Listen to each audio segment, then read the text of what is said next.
परिस्थिति जहां पर आपको असंभव लग जाए, जहां पर कोई चांसेस नहीं कि आप उसको पार करने पाए, जहां पर कोई चांसेस नहीं कि कोई भी आपको आके बचाने पाए, लेकिन मेरा खुदा वो है जो आपको यरदन नदी के दो भाग करके सामने ले जाएगा। गुलामी में से वो स्वतंत्रता की ओर ले जाएगा, गरीबी में से वो समृद्धि में परमेश्वर ले जाएगा। हालेलुया।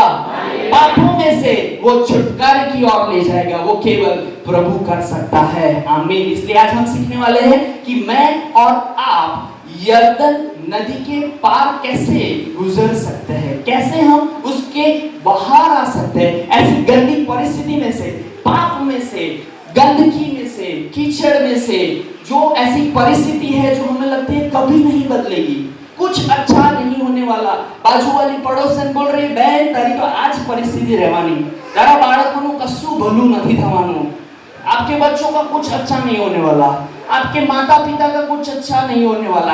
ऐसी परिस्थिति में भी अगर मैं और आप उसके ऊपर भरोसा रखना सीख गए, प्रभु तेरी मर्जी हमारे जीवन में, मेरे पति के जीवन में, मेरी पत्नी के जीवन में, मेरे बच्चों के जीवन में पूरी हो जाए, मैं आज आपको गारंटी देता हूं, वो परमेश्वर है जो अपने लोगों को यरदन के पार ले गया, आपको वो ही परिस्थिति के पार ले जाएगा। हालेलुया।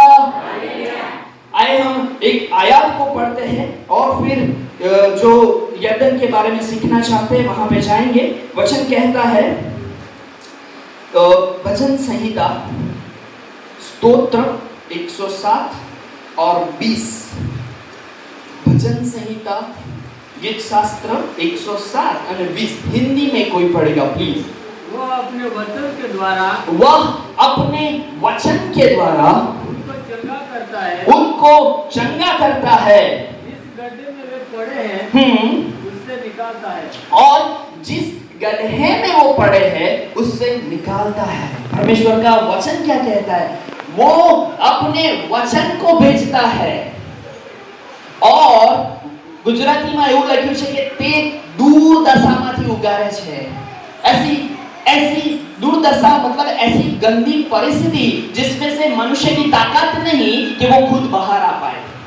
दुर्दशा मतलब ऐसी परिस्थिति कि खुद हमारे प्रयत्नों से, हमारी बुद्धि से, हमारे ज्ञान से, हमारी अक्ल से हम खुद उसमें से बाहर नहीं आ सकते। हालेलुया। लेकिन वचन कहता है परमेश्वर अपने वचन को भेजकर वह गड्ढे में से, जिसमें से हमारी ताकत नहीं कि हम खुद निकल नहीं पाए, वह निकालता है। हालेलुया। और आज ये वचन हमारे जीवन में ऐसे ही कार्य करे कि हमारी कोई भी परिस्थिति क्यों ना हो, लोग चाहे कुछ भी कहते हो, लोगों का काम है बोलना, उनको बोलने दो, लेकिन हमारा भरोसा उसके ऊपर बनाए रखो। हालेलुया। और आए हम वचन में जाए, यहोशुआ उसका 3रा अध्याय, यहोशू उसका 3रा अध्याय, जिसमें मैं आपको थोड़ा ब्रीफ कर देता हूं उसमें क्या लिखा है। यहोशुआ और उनके साथ इजराइल के लोग हैं, अभी उनको जाना है, वो गुलामी में से बाहर निकले हैं, यरीको से आगे जा रहे हैं, और वचन कहता है कि उनके बीच में एक नदी आ गई। कल हम गिरा दूध देखने के लिए गए थे, याकूब भाई ने मुझे बोला कि ये थोड़ा बहुत कठिन है, ये कितना गहरा है किसी को नहीं पता, इतना गहरा है कि किसी को नहीं पता। अब फॉर एग्जाम्पल, उदाहरण के तौर पे मान लो कि मुझे किसी ने धक्का दे दिया, तो क्या होगा? बच पाऊंगा क्या? हेलो, जो सो रहे बोले हालेलुया। सोना नहीं है, जागो, प्रेज़ द लॉर्ड। यहाँ पे अगर मुझे गिरादोद में किसी ने धक्का दे दिया, याकूब भाई बोले आपने हमारी बहनों को, हमारे भाइयों को बहुत लंबा प्रचार किया है, जा। हालेलुया। फिर पता चला कि मुझे तैरना भी नहीं आता है, तो कोई ऑप्शन ही नहीं है, तैरने वाले की भी ताकत नहीं है वहां पे तो भाई, क्योंकि वो जो फ्लो में पड़ रहा है कोई भी ऐसे ही अंदर चला जाएगा। लेकिन उन्होंने बोला कि वो इतना गहरा है आज तक किसी को नहीं पता। तो ये यरदन नदी के बारे में अगर आप पढ़ोगे, ऐसी ही नदी थी, बहुत बड़ी नदी, जो इज़राइल में जाके आए हैं उन लोगों को पता है कैसी नदी थी। वो नदी के आगे इज़राइल के 20 लाख से ज्यादा लोग आ गए। फिर यहोशू को बोलते हैं, वो फॉर्मा ले आए भाई, तुम बहुत फॉर्म में हमें यहाँ पर लेके आया है कि हमारा परमेश्वर हमारे संग है, हमारा परमेश्वर ये करेगा, हमारा परमेश्वर वो करेगा। अभी आगे रास्ता दिखा रहे भाई, वो लोग खड़े हो गए, अभी क्या होगा किसी को नहीं पता। वो लोग भूल गए कि हमारे साथ वही परमेश्वर है जिसने लाल समंदर के 2 भाग किए थे। हालेलुया। वो समंदर था भैया, ये तो सिर्फ छोटी सी नदी है, लेकिन फिर भी इज़राइल के लोग भूल गए थे कि वह यही खुदा हमारे साथ है जिसने लाल समंदर के 2 भाग किए थे। आज कई मसीही लोग भूल जाते हैं, छोटी बड़ी परिस्थिति जब उनके जीवन में आ जाती है भूल जाते हैं और कहते हैं चलो जादू टोना करने वाले के पास, चलो यहाँ ये याकूब भाई ने प्रार्थना किया कुछ नहीं हुआ, चलो किसी और पासबान के साथ। अरे भाई, याकूब भाई तो परमेश्वर के चुने हुए दास है। काम करने का जो काम है वो परमेश्वर का है। चमत्कार परमेश्वर करता है, छुटकारा परमेश्वर देता है। हालेलुया। मैं आज आपको बताना चाहता हूँ, आज मैं और आप ऐसे मसीही बने जो टिके रहे, जो गढ़े रहे। चाहे कुछ भी हो जाए प्रभु तू हमारा भरोसा है, चाहे कुछ भी हो जाए प्रभु तू हमारा आधार है। हालेलुया। वचन कहता है, यिर्मयाह की पुस्तक में एक जगह पर लिखा है, जे पुरुषनो आधार यहोवा पर है तेने धन्य है। हालेलुया। जो उसके ऊपर भरोसा रखता है, जो उसके ऊपर आधार रखता है, उसको धन्य है, वो आशीषित है। लेकिन मेरे प्रियो, यही इज़राइली लोग अभी भूल गए कि ये वही खुदा है जिसने लाल समंदर के 2 भाग किए थे, जिसने फिरौन की सेना से हमें बचा लिया था, जिसने हमारे लिए जब भूख लगी ऊपर से मन्ना बरसाया, जिसने हमें प्यास लगी तब खड़क में से पानी निकाला। हालेलुया। वो लोग भूल गए थे। आज बहुत सारे लोग, बहुत सारे मसीही विश्वास में आने के बाद, परमेश्वर को पहचानने के बाद, परमेश्वर की पहचान होने के बावजूद भी ऐसा निर्णय ले लेते हैं कि अभी यहाँ पे कुछ अच्छा नहीं हो रहा है, हम कहीं और जाते हैं। मेरे प्रियो, आज मैं और आप एक निर्णय कर ले। हालेलुया। चाहे कुछ भी हो जाए, मैं मेरे विश्वास को थामे रहूंगा, मैं परमेश्वर के पीछे चलने से नहीं हटूंगा। हालेलुया। चाहे फिर मेरे खेत में कुछ हो या ना हो, मेरे जीवन में अच्छा हो या ना हो। आज बहुत सारे प्रीचर्स, बहुत सारे प्रचारक ऐसा प्रचार करते हैं कि आपके जीवन में अच्छा हो तो ही प्रभु के पीछे चलना। भैया, अच्छा हो या ना हो, यहाँ 50, 60, 70 और 80 साल जीना है, वहां जीने के लिए यहाँ क्यों आप अच्छा ही ढूंढते हो कि मैं सुख में रहूं, जिंदा रहूं, मेरी पास बहुत मर्सिडीज कार हो, मेरे पास बहुत बड़ा बंगला हो। भैया, यहाँ पे आप बाहर सो ले, वहां बहुत बड़ा मकान तुम्हारे लिए तैयार हो रहा है। हालेलुया। अब आप मुझे बताएं, आपको 50, 60, 70, 80 साल यहाँ पे अच्छे से रहना है या वहां पे? हेलो, कहाँ पे रहना है भैया? वहां पे, क्योंकि वहां पे अनंत टाइम के लिए, अनंत काल के लिए रहना है। 2, 3, 5 साल नहीं, 20, 70, 80 साल नहीं, 100 साल नहीं, वहां पर वचन कहता है अनंत काल के लिए रहना है। हालेलुया। इसलिए पहला जो सीख हमें मिलता है, ये वचन अभी तो पढ़ा नहीं, उससे पहले प्रभु ने मुझे अभी जो समझाया कि चाहे परिस्थिति, चाहे संजोग कुछ भी क्यों ना हो, हमारा भरोसा उनके ऊपर बनाए रखे। ये वही खुदा है जिसने लाल समंदर के 2 भाग किए थे। ये वही खुदा है, जब हमें भूख लगी परमेश्वर ने मानना दिया। बोले अभी मानना से पेट नहीं भरता, चिकन चाहिए, तो लावरियो पड़ा, हिंदी में पता नहीं वो पक्षी को क्या बोलते हैं, वो भी दिया। बोले प्यास लगी है, बहुत कचकच कर दी, तब लो ये पानी। मतलब ये खुदा ऐसा था, उनकी सभी जरूरतों को पूरी करता था, फिर भी वो बोलते हैं प्रभु मजा નથી આવતી તમારા જોડે, અહીંયા હવે यर्दने તમે અમને ફસાવી દીધા। लेकिन मेरे प्रियो, आज हम सीखने वाले हैं ऐसी कोई भी परिस्थिति, ऐसे कोई भी संजोग में से आप और मैं कैसे बाहर आ सकते हैं। हालेलुया। आइए हम वचन को पढ़ते हैं, यहोशू 3 और उसकी दूसरी आयत। और 3 दिन के बाद सरदारों ने शाऊल के बीच जाकर प्रजा के लोगों को यह आज्ञा दी, जब तुमको अपने परमेश्वर यहोवा की वाचा का संदूक और उससे उठाए हुए लेवी याजक भी देख पड़े, तब अपने स्थान से कूच करके उसके पीछे पीछे चलना। ओके, हम 6 चीजें सीखना चाहते हैं। जैसे कि हमने पहले 5 चीज सीखी, कल भी 5 बातें सीखी कि नबूखदनेस्सर के जीवन में क्या क्या वापस आया। वैसे इस वचन में से हम 6 बातों को सीखना चाहते हैं जो हमें और आपके लिए, हमारे और आपके लिए आशीष का कारण ठहरेगी। आमीन। पहली बात, यहाँ पर अगर किसी ने ध्यान से पढ़ा हो या सुना हो तो ऐसा लिखा है, उनको आज्ञा दी, उनको अधिकार से कहा कि जब तक हम आपको ना बोले, आपको वो करार का कोस, वाचा का संदूक यहां से उठा के आगे बढ़ना नहीं है। हालेलुया।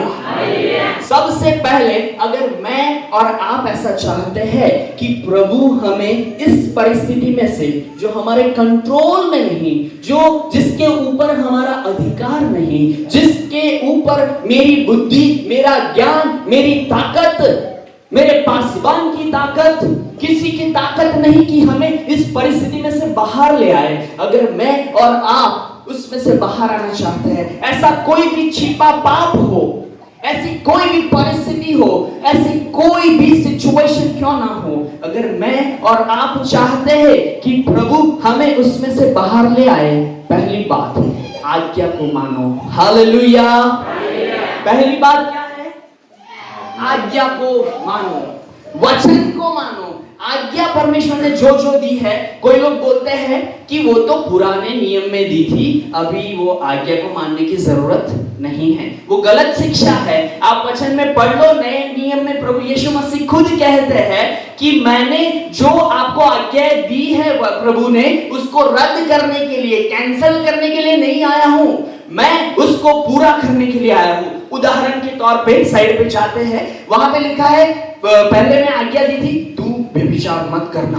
बहुत कठिन लग रहा था, कैसे व्यभिचार ना करे, कैसे व्यभिचार ना करे, लेकिन यीशु आया, उसको चेंज कर दिया।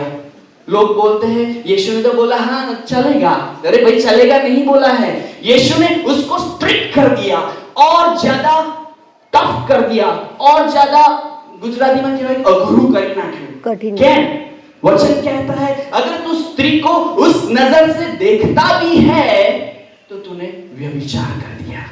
मतलब जो व्यभिचार ना करना, वो आज्ञा तो प्रभु यीशु मसीह ने भी बोली है, लेकिन उसको और टफ कर दिया। प्रभु की स्तुति हो, टफ कर दिया मतलब हमारे लिए टफ नहीं। अगर पवित्र आत्मा हमें सामर्थ्य दे तो हम सारी आज्ञाओं को मान सकते हैं। आमीन। कोई भी संपूर्ण नहीं है, मैं भी अभी सब कुछ सीख रहा हूं, प्रभु मुझे भी पवित्र आत्मा सामर्थ्य देते हैं तो मैं उसमें से बाहर आ सकता हूं। ऐसी बहुत सारी परिस्थिति होती है कि कोई भी व्यक्ति हो शायद गिर जाए, लेकिन प्रभु उठा सकता है। पवित्र आत्मा मुझे और आपको सामर्थ्य देता है कि हम उस परिस्थिति में से बाहर आए। ऐसी कोई भी परिस्थिति में से बाहर आने के लिए पहला क्या करना है? आज्ञा को मानना है। ये 6 पॉइंट सीखने वाले हैं। मैं आपको पूछूंगा किसी को भी खड़ा करके कि बोलो आज क्या सीखा। 6 पॉइंट बोलना है, जिसको नहीं आएगा उसको फिर याकूब भाई कुछ सजा करेंगे, ठीक है? हालेलुया।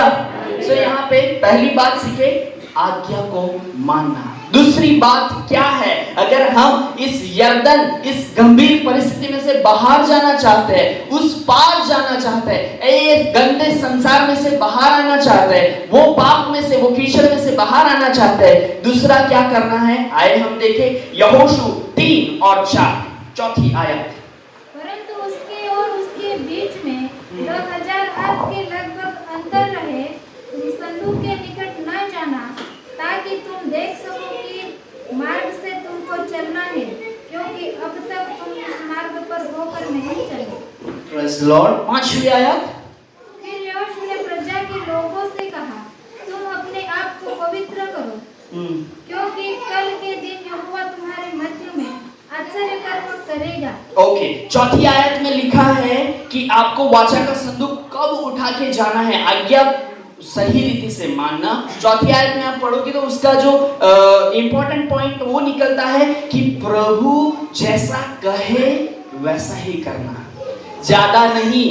मुझको कुछ ज्यादा आता है तो मैं यहाँ आकर आपको खुश करने के लिए कुछ ज्यादा कर दूंगा, तो प्रभु का आत्मा काम नहीं करेगा। प्रभु का आत्मा कब काम करेगा? जितना वो कहता है उतना ही मैं आपके आगे प्रकट करूं, उतना ही वचन मैं आपको दूं। 1.5-2 घंटा नहीं, वरना वो तो मुझे भी मारेगा। भाई मैंने तो तुम्हें सिर्फ 15 मिनट बोलने के लिए बोला था, तो इतना लंबा क्यों बोल रहा है? लेकिन जितना परमेश्वर कहे उतना ही करने का। जो 4थी आयत हमें सिखाती है, obey the voice of God, परमेश्वर की आवाज को सुनना, परमेश्वर की आवाज को अधीन होना। हालेलुया।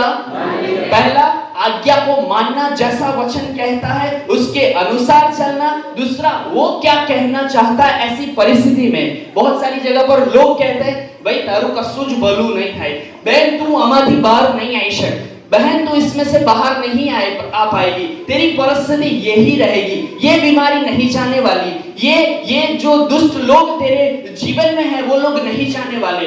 लोग तो कुछ भी कहेंगे, लेकिन परमेश्वर का वचन कहता है अगर तुम उसकी आवाज को सुनोगे, परमेश्वर आपकी परिस्थिति को बदल सकता है। आमीन। तीसरी बात जो हमें सीखनी है, यहोशू 3 और 5 फिर से पढ़ेंगे जोर से, थोड़ा हिंदी में। फिर यहोशू ने प्रजा के लोगों से कहा, फिर यहोशू ने प्रजा के लोगों को कहा, तुम अपने आप को पवित्र करो। हेलो, क्या करना है? तुम अपने आप को पवित्र करो। पहले दिन हमने सीखा था कि हमें वो प्रभु यीशु मसीह का स्पर्श चाहिए, तो सबसे पहले हमें पापों की कबूलात करनी पड़ेगी। प्रभु मैं योग्य नहीं, प्रभु मैंने गंदा देखा है, गंदा सोचा है, मेरे में कोई अच्छाई नहीं, लेकिन आपका पवित्र लहू मुझे शुद्ध कर सकता है। इसलिए यहोशू ने कहा कि तुम अपने आप को पवित्र करो। हालेलुया। पहला क्या करना है? आज्ञा को मानना है। दूसरा, परमेश्वर की आवाज को सुनना है। और तीसरा, मेक योरसेल्फ होली, अपने आप को पवित्र करो। मैं और आप ऐसे ही पवित्र नहीं हो जाएंगे, एक दिन में नहीं, एक साल में नहीं, शायद लग सकता है, ज्यादा समय भी लग सकता है। लेकिन अगर मैंने और आपने ऐसा ठान लिया है, यीशु मसीह जीवित खुदा है, उसका पवित्र लहू मुझे शुद्ध कर सकता है। धीरे धीरे धीरे धीरे, जिसमें से आप खुद बाहर नहीं आ सकते हैं, पवित्र आत्मा मुझे और आपको सामर्थ्य देगा कि आप उसमें से बाहर आ जाओ। हालेलुया। तो तीसरी बात जो हमें करनी है, अपने आप को पवित्र करना है, अपने पापों का पश्चाताप करना है, अपने आप को प्रभु के आगे नम्र और दीन करना है कि प्रभु ये परिस्थिति ऐसी है, मेरे पति के जीवन में ऐसी गंदी परिस्थिति है, मेरी पत्नी की ये बीमारी है, मेरे बच्चों में ये गंदगी है, मेरे बच्चे जैसा संसार जी रहा है वैसा ही जीना चाहते हैं, लेकिन प्रभु आज मैं अपने आप को पवित्र करती हूँ, आज मैं अपने आप को पवित्र करता हूँ। प्रभु मेरे पापों को क्षमा करे, मेरे बच्चों ने जो पाप किया है, मेरे पिता ने जो पाप किया है, प्रभु उसको क्षमा करे। और परमेश्वर का वचन कहता है, जब मैं और आप क्षमा मांगते हैं, परमेश्वर तैयार है हमें क्षमा करने के लिए। हालेलुया। हमारे विश्वास से वो हमें क्षमा करता है, जब क्षमा करता है तब हम पवित्र हो सकते हैं। हालेलुया। और वचन कहता है जैसा मैं पवित्र हूँ, क्योंकि कल हमने देखा था कि आदम और हव्वा को परमेश्वर की प्रतिमा में उसकी समानता में ही बनाया था, जैसा परमेश्वर वैसा ही आदम, लेकिन पाप की वजह से वो प्रतिमा, वो समानता उसने गवा दी। आज हमारे जीवन में भी वो प्रतिमा, वो समानता हमने गवा दी थी, लेकिन परमेश्वर का अनुग्रह मुझ पे हुआ। हम कल जब गिराधो जा रहे थे, मैं याकूब भाई से बोल रहा था कि मुझे तो सिर्फ जंगल लगता है और कुछ नहीं, लेकिन जैसे जैसे जैसे जा रहे थे, एक गांव आया, दूसरा गांव आया, छोटा गांव आया, मोटा गांव आया, पब्लिक दिख रही थी। यहां से तो हमें लगता है कि भाई आगे नहीं जाना है, लेकिन मैं जो आपको बताना चाहता हूँ, बहुत फिर एक जगह पर हम पहुंचे तो वहां पर दिखाई दिया कि प्रभु की स्तुति और आराधना हो रही थी, बहुत लोग इकट्ठे हुए थे और वहां पर प्रभु की आराधना हो रही थी, संगति चल रही थी। तब मुझे प्रभु ने याद दिलाया कि जहां पर मुझे मेरे लिए असंभव है, लेकिन उसके लिए कुछ भी असंभव नहीं। हालेलुया। प्रभु अपने लोगों को प्रेम करता है, वो चाहे जंगल हो, चाहे वो ऐसी सूखी जगह हो जहां पर कुछ ना हो, लेकिन परमेश्वर चाहे तो उसकी आवाज को बेचकर वो परिस्थिति को बदल सकता है। हालेलुया।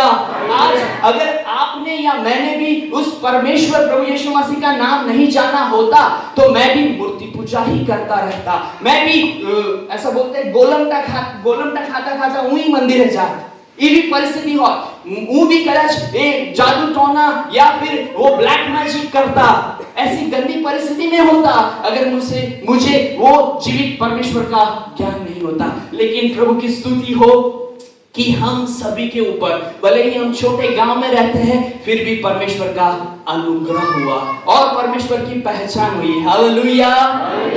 सो 3 बातें हमने अभी तक सीखी है, 3 बाकी है, सिर्फ 10 मिनट में हम खत्म करेंगे। पहला है उसकी आज्ञा को मानना, दूसरा है obey the voice of God, उसकी आवाज को सुनना, और तीसरा है अपने आप को पवित्र करना ताकि हम उस परिस्थिति में से बाहर आ जाए। चौथी बात क्या करनी है, आए हम वचन में पढ़े यहोशू 3 और 8। और तू वाचा के संदूक के उठाने वाले याजकों को यह आज्ञा दे, जब तुम यरदन के जल के किनारे पहुंचो तो यरदन में खड़े रहना। क्या क्या करना है यरदन में? वचन कहता है यहोशू ने कहा जब आप यरदन के किनारे पे जाओ तो खड़े रहना। अभी कल गिरादोद था, अगर वो तो अच्छा है, वो जाली वगैरह लगाया है, कोई मुझे बोले यहाँ पे खड़े रहना, वो गिरादोद एकदम नजदीक है, मेरा पांव फिसल जाता भैया और मैं चला जाता। लेकिन इन लोगों ने परमेश्वर की आवाज को सुना, परमेश्वर के ऊपर भरोसा किया, और जैसा परमेश्वर के याजक यहोशू ने उनको बताया कि तुम जाओ और खड़े रह जाओ। वो लोग बोले खड़े रहने से क्या होगा बाबा, कुछ चेंज नहीं होगा, हम ऊपर से फिसले जाएंगे तो क्या तू बचाने आएगा? ऐसा कुछ शायद सोच सकते थे, बोलेंगे भाई तू बचाने नहीं आने वाला है, हम नहीं जाएंगे, लेकिन ऐसा नहीं किया। मेरे प्रियो, जो चौथी बात मुझे और आपको करना है वो ये है, खड़े रहो। बोलेंगे खड़े रहने से क्या होगा?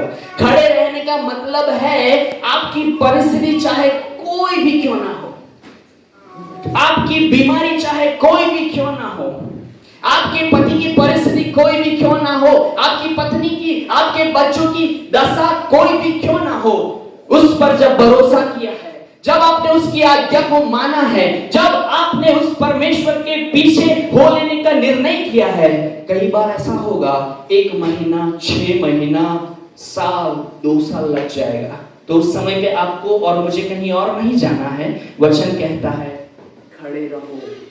खड़े रहने का मतलब स्थिर खड़े रहो, प्रभु यीशु मसीह के ऊपर अपना भरोसा बनाए रखो, क्योंकि उसके साथ स्वर्ग और पृथ्वी और समुद्र और ब्रह्मांड में जो कुछ भी है उसके ऊपर उसका अधिकार चलता है। Hallelujah, hallelujah. खड़ा रहने का मतलब है ऐसी परिस्थिति के आगे जब यरदन आई तो वो लोग पीछे नहीं हो गए, अभी क्या होगा, हम वापस मिस्र में चले जाते हैं, हम वापस गुलामी में चले जाते हैं, हमारा कुछ भला नहीं होने वाला, इसमें डूब जाए, मर जाए, इससे अच्छा वहां पे तो खाना तो मिलेगा, वहां पे मानना तो मिलेगा, भले ही सूखी भूमि क्यों ना हो, परमेश्वर हमें पानी तो देगा। लेकिन उन लोगों ने एक निर्णय किया था, जैसे आज मुझे और आपको करना है, प्रभु कुछ भी हो जाए, हमने निर्णय किया है कि तेरे पीछे चलेंगे, तो चाहे ऐसी परिस्थिति क्यों ना आ जाए, हम पीछे नहीं लौटेंगे। हालेलुया। हम वापस नहीं जाएंगे क्योंकि वो जिंदा खुदा हमारे साथ है। एक छोटा सा कहानी आपको बताता हूं, उसके बाद 2 पॉइंट्स बाकी हैं, वो हम कवर कर लेंगे। आपको पता है चीता और जो शेर है या फिर बाघ है वो कितनी स्पीड से भागता है? 140 से 160 प्रति घंटा। एक घंटे के अंदर वो 140 से 160 किलोमीटर भाग लेता है। इतनी स्पीड में तो अपनी गाड़ी भी नहीं चलती भाई। 120 में तो हम ऐसा होने लगते हैं। ये तो 140 से 160 घंटे की रफ्तार से ये जो प्राणी है वो दौड़ते हैं। और उससे भी बढ़ के आप लोगों ने हिरन को देखा होगा। हिरन ही बोलते हैं ना, हिरन को देखा होगा जिसकी रफ्तार इन लोगों से भी ज्यादा है। 180 तक दौड़ सकता है एकदम स्पीड में। आप डिस्कवरी या कोई चैनल पे देखना, प्राणियों का जो वहां दिखा रहा है, वो ऐसी स्पीड में भागेगा कि हमें दिखेगा भी नहीं, उसके पैर ऐसे ऐसे ऐसे होंगे, इतनी स्पीड में भागता है। लेकिन आपको पता है फिर भी कौन जीतता है? कौन जीतता है? बाघ जीतता है, शेर जीतता है, चीता जीतता है। क्यों? अरे भाई उनकी तो स्पीड कम है, तो क्यों जीतता है? पता है आपको हिरन क्या करता है? उसकी स्पीड उन लोगों से ज्यादा है, लेकिन वो पीछे देख लेता है। अभी मैं पकड़ा जाऊंगा, अभी वो मुझे खा जाएंगे, अभी मेरा नाश कर देंगे। मेरे प्रियो, जब अगर उसने पीछे नहीं देखा होता, अगर वो पीछे मुड़ के नहीं देखता कि कहां तक पहुंचा, थोड़ा आगे जो ना, तो वो पीछे देखने से उसका स्पीड, उसका रफ्तार कम हो जाता है। ऐसा ही मसीह जीवन में है। हमारे पीछे भी वचन कहता है शैतान लगा हुआ है। वो आपसे ज्यादा स्पीड नहीं है उसके पास, आपसे ज्यादा अधिकार नहीं है उसके पास, फिर भी मुझे और आपको पांव खींच लेता है। क्यों पता है? जब ऐसी परिस्थिति आती है, प्रभु केमनु थसे, मन तो कशु खबर पड़ती नहीं, प्रभु कैसे होगा मुझे तो कुछ नहीं पता चल रहा है। लेकिन अगर आपने ठान लिया है कि मैं उसके पीछे लगा रहूंगा चाहे कुछ भी हो जाए, क्योंकि परमेश्वर ने मुझे अधिकार दिया है। वचन कहता है परमेश्वर ने मुझे उसकी प्रतिमा में, उसकी समानता में बनाया है। शैतान को उसकी प्रतिमा, उसकी समानता में नहीं बनाया भाई। तो रफ्तार किसकी ज्यादा है? हमारी ज्यादा है। लेकिन कई बार मसीही लोग ये गलती करते हैं कि पीछे मुड़ के देख लेते हैं, कहां तक पहुंचा, उसको करूं, मैं क्या करूं। भैया वो सब सोचने का समय आपको नहीं होना चाहिए। आपने निर्णय लिया है मैं भागूंगा, उसके पीछे दौड़ूंगा, तो पीछे क्यों देखते हो? चाहे परिस्थिति असंभव क्यों ना लगे, बहु अघरी केम ना लागे, पर जो तुम्हें अरे मैं, अगर मैंने और आपने निर्णय किया है मैं उसके पीछे लगा रहूंगा, बीमारी आ जाए वेलकम, कुछ भी हो जाए वेलकम, मैं चल ना पाऊं चलेगा, कुछ भी हो जाए, लेकिन मैं निर्णय करता हूं प्रभु तेरे वचनों को मैं मानता रहूंगा, मेरे जीवन में तेरी आवाज को मैं सुनता रहूंगा। हालेलुया। तब जैसे हिरन जो, और बहुत सारे हिरन अगर आप देखना होशियार भी होते हैं जो बच जाते हैं। क्यों पता है? वो पीछे नहीं देखते। बहुत कम हिरन होते हैं जो पीछे नहीं देखते। 100 में से एक आध हिरन ही ऐसा है जो थोड़ा बड़े होंगे। जैसे हमारे साथ भी कोई बुजुर्ग बैठे हैं, हमारे से ज्यादा एक्सपीरियंस, अनुभव उनके साथ है। मैं बोल रहा हूं उससे अच्छा वो बोल सकते हैं, मैं आपको वचन सिखा रहा हूं उससे अच्छा वो सिखा सकते हैं। हालेलुया। तो हमें भी वो हिरन की तरह पीछे मुड़ के नहीं देखना है, कहीं और नहीं जाना है कि प्रभु तुम्हारा कसूर ना थयु, ये लोग जादू टोना करने वाली व्यक्ति के पास जा रहा हूं, प्रभु आपसे कुछ नहीं हो रहा, तो मैं मेरे विश्वास को खम कर देता हूं, ठंडा कर देता। अरे भाई वो सेनाओं का यहोवा है। आपको नहीं पता चलेगा कि वो कैसे काम करता है।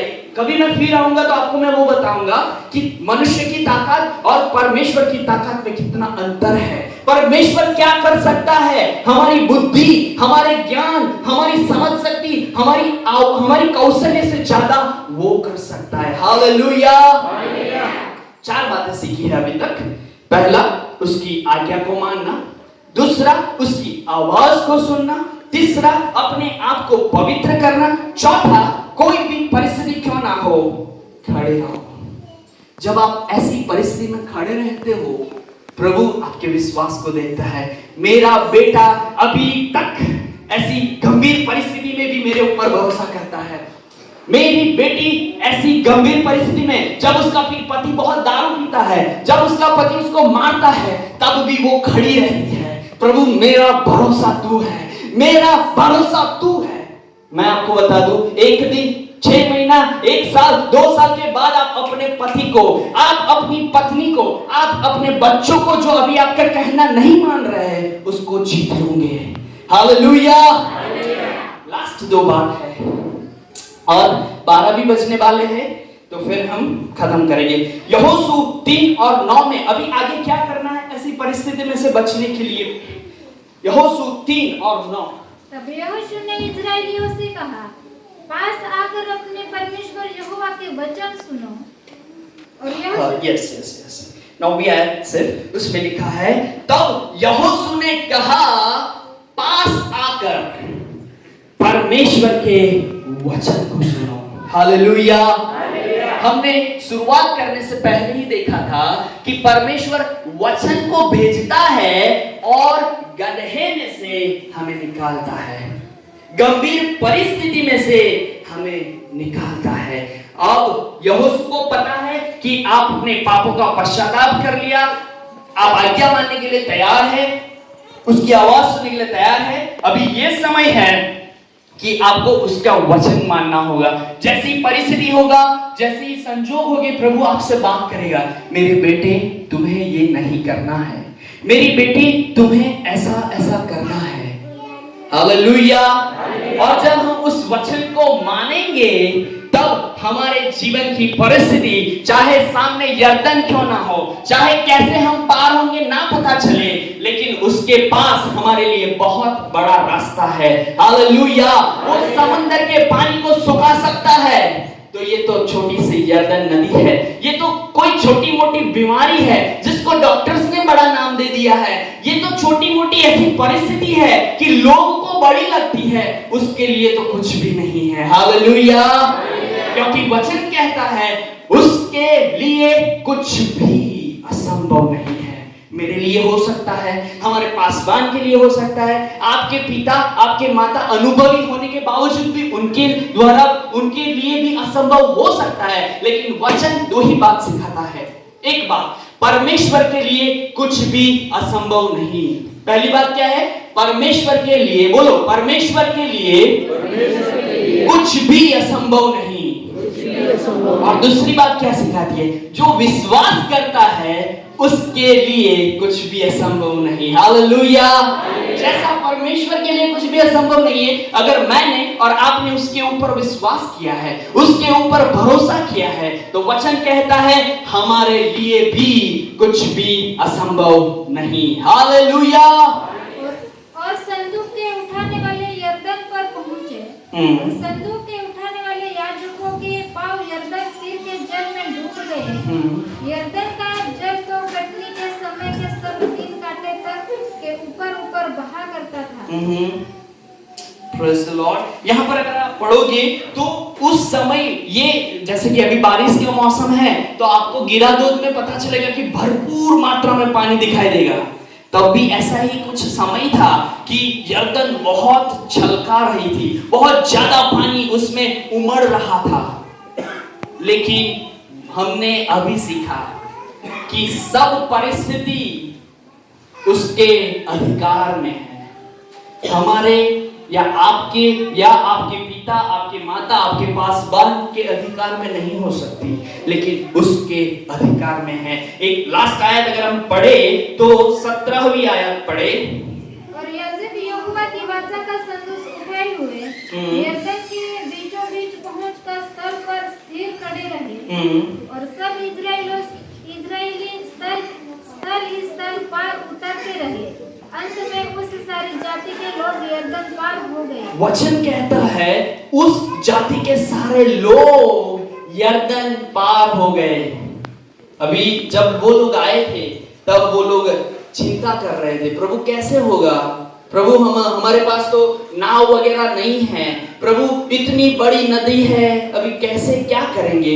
हमारे जीवन में भी कई बार ऐसी परिस्थिति, ऐसे संजोग होते हैं, ऐसी बीमारी होती है, हमारा ऐसा पाप हो सकता सकता है कि हमें भी ना पता चले कि हम कैसे उसके पार जा सकते हैं, कैसे इसमें से परमेश्वर की ओर जा सकते हैं। लेकिन 6 बातें जो हमने सीखी, पहला उसकी आज्ञा को मानना। हालेलुया, बोलो आज्ञा। Praise the Lord. दूसरा, उसकी आवाज को सुनना।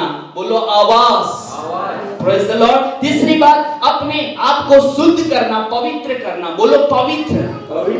चौथी बात, stand firm in the situation. कोई भी परिस्थिति हो, जैसे वो लोग याजक लोग और जो सारी प्रजा थी वो खड़ी रही, वैसे हमें खड़ा रहना है। बोलो खड़ा रहो।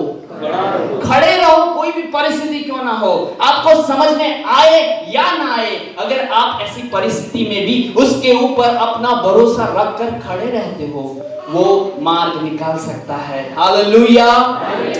पांचवी बात सीखी, उसकी वचन को सुनो, उसकी आवाज को ध्यान से सुनो कि इस परिस्थिति में प्रभु हमें क्या करना सिखाता है, इसमें से प्रभु क्या मदद करना चाहता है। और लास्ट में जैसे कि हमने सीखा कि वो सारी प्रजा जिनको असंभव लग रहा था, जिनको ऐसा लग रहा था कि हमारा अभी खत्म हो चुका, अब हम यहीं पे मर जाएंगे, हम इस पानी में बह जाएंगे और हमारा कुछ भला नहीं होने वाला, लेकिन वचन कहता है वो सारी प्रजा यरदन के पार निकल आई। मतलब कि सारा अधिकार, सारा कंट्रोल परमेश्वर के साथ है। आमीन। और मैं आज आपको बता दूं, आपके जीवन की कोई भी परिस्थिति क्यों ना हो, परमेश्वर तुम्हें और मुझे उसमें से बाहर निकाल सकता है। क्योंकि वचन में पहले ही हमने सीखा कि वो गड्ढे में से, वो दुर्दशा में से, वो अवदशा में से प्रभु निकाल सकता है अपने वचन को भेजकर। मैं और आप अगर ये 6 बातें जो वचन ने हमें सिखाई है, आज निर्णय कर ले कि प्रभु मैं तेरी आज्ञा को मानूंगा, चाहे मुझे अच्छा लगे या ना लगे। दूसरी बात कि प्रभु मैं तेरी आवाज को सुनूंगा। तीसरी बात कि प्रभु मैं अपने आप को पवित्र करूंगा, पाप से, गंदगी से दूर रहूंगा। चौथी बात, प्रभु कितना भी टाइम लग जाए, प्रभु मैं खड़ा रहूंगा, प्रभु मैं तेरे ऊपर अपना भरोसा बनाए रखूंगा। पांचवी बात, प्रभु मैं तेरी आवाज को सुनूंगा। तेरे पासवान लोग जो कहते हैं, प्रभु तेरा वचन जो मेरे आगे लाके रखते हैं, उनकी आवाज को सुनूंगा। और छठी बात हमेशा हमको याद रखनी चाहिए, सारी परिस्थिति, सारा कंट्रोल, सारा नियंत्रण ब्रह्मांड में ही नहीं, पृथ्वी के ऊपर ही नहीं, पृथ्वी के नीचे ही नहीं, समुद्र में ही नहीं, समुद्र के नीचे ही नहीं, सभी जगह पर उसका नियंत्रण है। हालेलुया। वही परमेश्वर आज हमें आशीष देना चाहता है। क्या आप तैयार हैं? क्या आप तैयार हैं?